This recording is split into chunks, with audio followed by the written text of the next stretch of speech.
Hi there. Today I'm chatting with Erica. Erica, who's the president of the AUT Law Society, Student Society. Nice to see you, Erica. How are you doing? I'm doing well, thank you.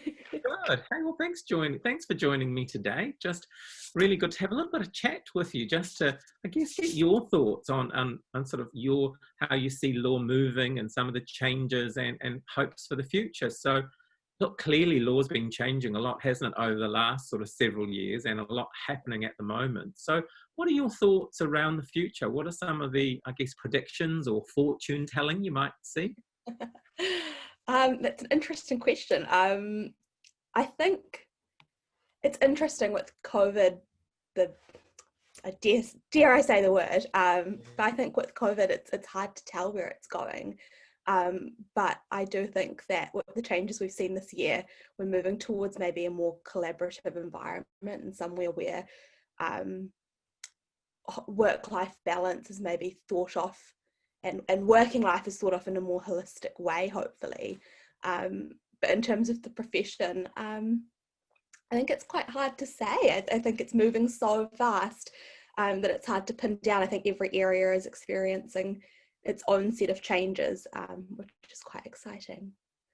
Yes, well, you're right, isn't it? That kind of word COVID threw quite a change into the mix and a profession that was changing anyway. Yes, I think so. Yeah. So Yeah. it'll be exciting to see where it leads us all. Absolutely. So where do you see then, perhaps from your perspective and the students that you are involved with, where do you believe some of the challenges are then? In terms of applying to like to get into the legal industry. Well, across the board, getting in at Wednesday in the legal profession, what are your thoughts and what are you feeling and seeing from your role?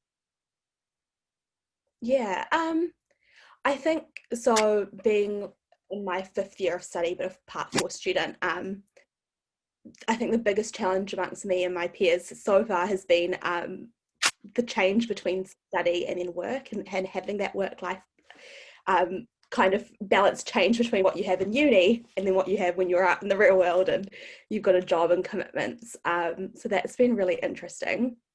Yeah. And then I think from a whole, I guess figuring out what kind of a job you want has been really hard, especially within this kind of COVID time. You want to make a very smart decision in terms of being in a job that's going to provide you opportunity, but you don't necessarily want to not follow the part that you're interested in. And I think the parts that are being offered are changing a lot. I think you're going to see um, a lot more career paths that are aimed at technology law, Mm. that are aimed at copyright and intellectual property kind of thing. I think you're going to see a little bit more of that. And employment law, I feel, is a space that's going to get quite interesting if we're all working from home as well. So, yeah. Yeah, some of those complexities and how the world is changing.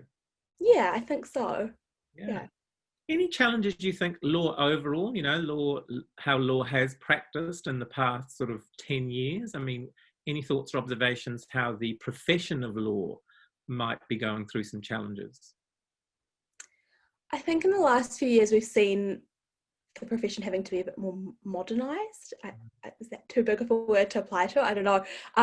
Kind of the old practices being called out a little bit and moving forward, which is nice to see. So I think that's been a big challenge that the profession's seen and is starting to face. It's hard to say when you're just a student and sitting on the sidelines and observing what's going on, to know exactly, I guess, what shifts are happening inside firms and in the back ends of everything. So Yeah, yeah. yeah, fully understand. And with that, of course, comes a lot of opportunity. So you've mentioned a couple of them, areas that might provide some opportunity, but where do you see some of the opportunities coming?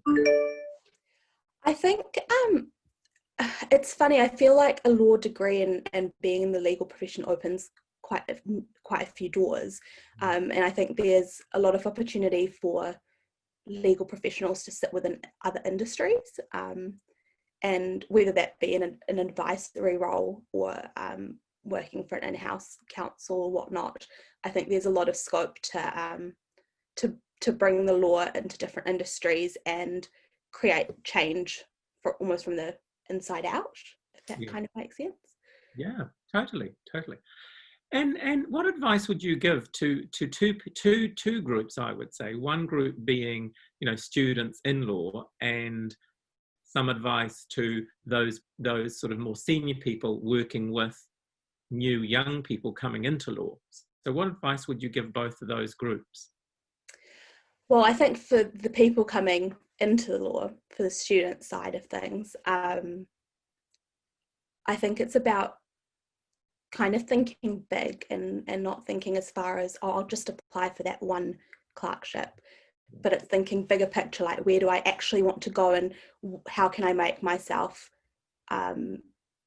the most valuable, or how can I make myself an asset for that big picture, and then kind of just also giving everything a go. I mean, personally, I'm not looking to practice law straight out of uni, and I think the industry that I've kind of swayed towards, it will be very, very valuable to have a law degree. And it's thinking about, well, how can I actually use that to create my own little niche within that, and kind of go from that point.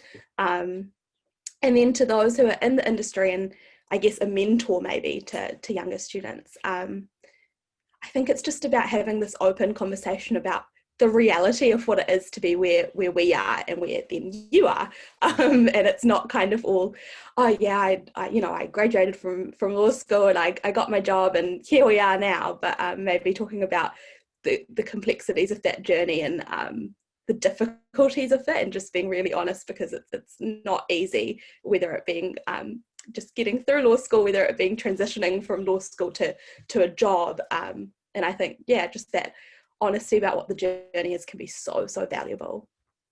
Great. No, I would agree. And you've touched a little on it, but your own personal hopes, what are you hoping for? That's the question of the year, I think. It's a big year to decide what I want to do, but I think personally I'm hoping that I can use my law degree, and if I practice, use my skills as a professional to work in the media industry, to work in the communication side of things, and be able to see my law degree go further in that sense, and be able to give me the skills that I need to bring real policy change to that space. So that's my personal, very personal hope. But yeah. Oh, great hope. And look, I think you're spot on, Erica, that a law degree is much more than a law degree. That can open many more doors, and the discipline of it and the way that you're taught around thinking and being able to, you know, construct and deconstruct is very valuable across all industries.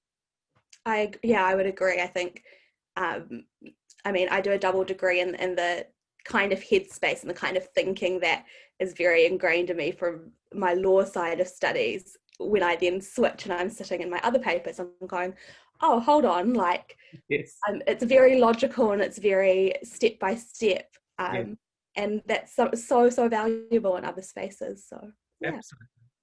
Well, look, I thank you for your time. It's been great chatting to you, and I wish you well in the future, and I'm sure our paths will cross. Thank you very much. I hope so too. Thank you, Erica. And that's us signing off.